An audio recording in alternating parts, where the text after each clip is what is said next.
so asked if she might transfer to mine.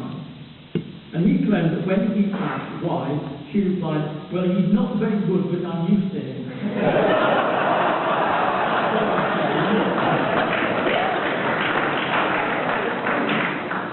And I then taught her for the next 5 years.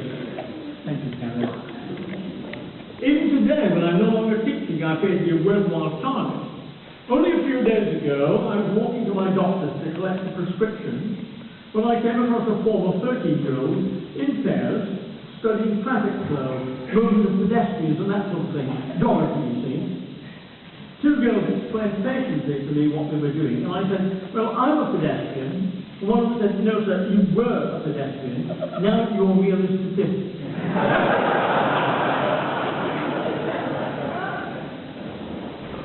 20 school camps, almost all of them in Jersey. But the other part from John and Michael Garside, who are both here this evening, will remember the 92-mile-an-hour gale that blew down all the tents that we, the advance party, had put up in Arundel in, I think, 1957. Or the electrocuted cow which we found in the middle of the campsite when we returned from the cinema one afternoon, trying to keep warm. That was July. Or Mark Duckworth arriving in Guernsey with the main party, slinging his kit bag into his tent, saying, where's the football? I told him it was in my tent. He got it out, slipped as he kicked it and broke his wrist. I rang his mother, and I said, you would please know that Mark just broke his wrist. Well, how long have you been with you? I said, 5 minutes. And I remember Chris Duckworth, who asked me not to mention it. When he was about 14, he was wakened by his tent leader early one day, because they were on fatigue. And the tent leader, whoever it was, said, come on, Chris, get up. Whiskers. That's his nickname. Come on, Whiskers, get up. You've got 2 frying pans to clean. And he replied, why are we having porridge for breakfast? Doesn't say much about my cooking, does it? Or indeed the evening when 3 small boys brought a girl of 13 or 14 or so to the campsite when I was away and offered around £5 a time, causing Tom Kenny to ask, does she do party rates? 18 months ago, 30 or so former campers gave me a wonderful 3 days there, and I should like to reiterate my thanks to them all, particularly to John Rathbone and Graham Wigley, who were the prime movers.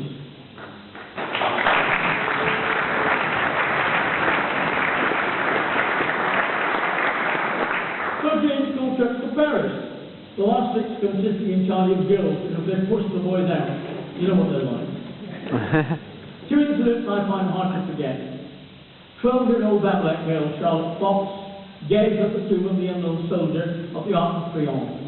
Here lies an unknown soldier who died for his country 1914 to 1918. I could say it in French if you like. In terms of infinite sadness, Charlotte said, he was only 4.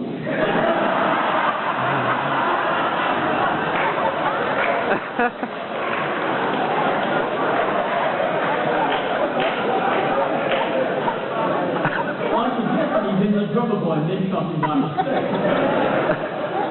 But another girl was crapping lied about his age. When that 6th form girl produced the gem, the one I wish I'd said. That's all right, Charlotte, she said, he was in the infantry.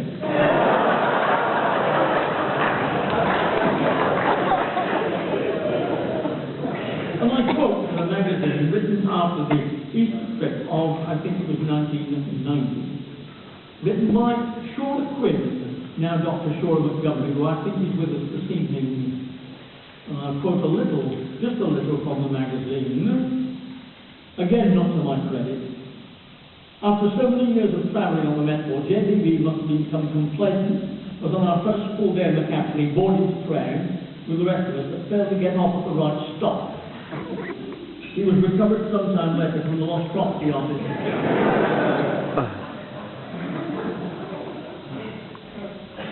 And that was I think possibly the day when I tried to walk through a flat glass window thinking it was an automatic door. And then tripped up over the pavement and landed on our hands and knees at the feet of some of them, one of whom said to her friend, you know, he's not safe out by himself anymore.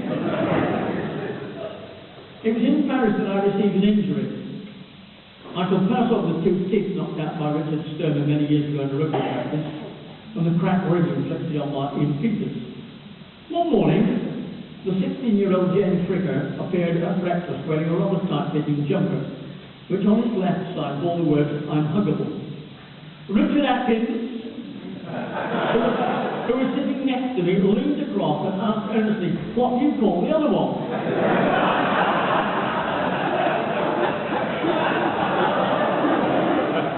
Jane's reaction was to swing a foot clad in a pointed-toe shoe. Unfortunately, missed him and caught me on the shin just as I was drinking my coffee. I copied down my trousers, down my shirt, and my tie. I had to change every item of clothing, something I hadn't been intended to do for another fortnight, apart from my shoes and stockings. And I even had to get some French version of elastoplast to stick on my shin because the blood was flowing fairly freely. The other injury I sustained was a young lady called Louise Gray, whose French homework I found below standard, but she was a very clever girl. And I'd written on her exercise book, disappointing from such a clever girl. And she said, "Just watch this. My parents read these comments." And I said, "Why do you think I write them, dear?" So the following week, when I was collecting the exercise books, I said, "I wonder what I shall write in it this time." And she said, "Just watch it." And tapped me with her knuckles. So I said, "I'm telling." And she said, "You tell them on this one then." And she caught such a crack on the arm, I got pins and needles in my fingers about 2 minutes later. The following day, I marched into the classroom and said, "Look what you've done to me, taking off my jacket and rolling up my sleeve and showing her a bruise." Immediately, 6 boys removed their jackets, rolled up their sleeves, and an independent witness decided that mine was 4th out of 7. So what did I write in her report at the end of the term? "Louise has made striking progress." I wonder if you explain that to her parents. Only those 12 then. Staff, pupils, and their parents. Some of the letters I've received. Please excuse Sebastian from rugby practice after school today. He has an abbess on his arm. Reminding me of the expression, "You may kiss a nun once, but you must get into the habit."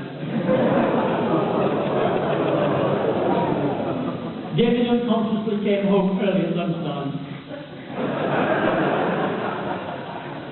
"You have our permission to take Julia to Paris once again. But why just a week this time? Why not a month, a year, an eternity?" And another one. "You may take Helen to Paris again. She's still talking about last Easter's trip. We shall miss her desperately, but oh, the blessed peace it comes." And here are some I wish I'd received. "If you have cause to discipline my little girl, just shout at the girl sitting next to her. That should do the trick. Sorry to be so late with this absence note. I've got the decorators in, and I've been up and down with the pen for all week. Please excuse Abigail's lateness. She went to catch the 8:10 bus and had to come back to use the toilet and missed it. Peter played trumpet on Monday, so I kept him at home for the rest of the week, as I was afraid he might do it again. And reports I've left. In the last few days, Rob Phillips and I have been working our way through a report from the period 1938 to 1951. No, Roy Burgess, we haven't run yours yet. This boy will be lucky for 10. I wonder what about a Freudian split. Appears interesting, but to little purpose.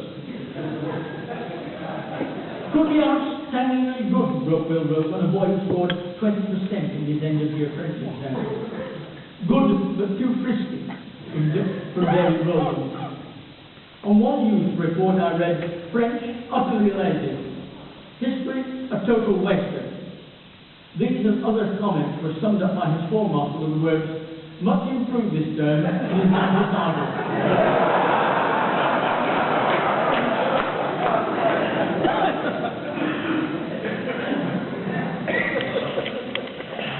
And how I wish I'd written, if ignorance is bliss. This boy is in for a life of undiluted happiness. Amanda has been active in several fields around the school this term.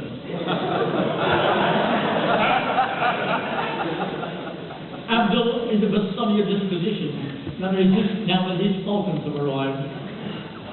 But we must have made it clear to him that he must wait until he's in the 5th form before his several wives may come to join him. A few years ago, I was reading through some Babylon school reports, and I came across a confidential report that Gabby Hayes had written to the headmaster, Ted Burrow, I imagine. This boy shows with a grudging interest in my subject. His favourite seat is next to the radiator, but as yet he seems unaware that the heating was switched off some weeks ago. Any suggestion that he might produce a piece of written work is greeted with a shrug of the shoulders and an ill-concealed groan. Indeed, his life seems such a burden to him that if he were a dog, one might feel obliged to relieve him of it. But best of all, between the 2 world wars, there hung on the wall of the prefect room at Winchester the following copy of a report. This boy cheats, lies, and does not wash.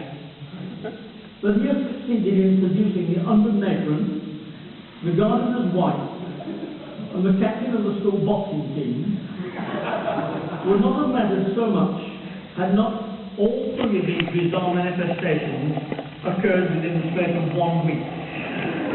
In this boy, sloth and corruption are combined in repellent harmony. New paragraph, but he has done much better than last term.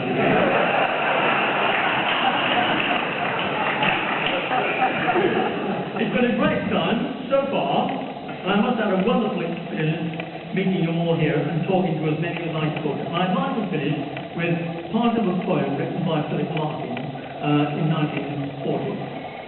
It's called Philip's Schoolmaster. He sighed with relief. He had got the job. He was safe. But looking down, he prepared for the long years to come. He saw stretching like aisles of stone before him. He prepared for the unreal life of exercises, marks, honour, speech days and games, and the interesting and pretty animals that inspired it all, and made him a god. No, he would never fail. It was acted as he planned, grown old and favourite, with most schoolboys he was quite intimate. For though he never realised it, he dissolved like sugar in a cup of tea. Charlie got that to dissolve, didn't he?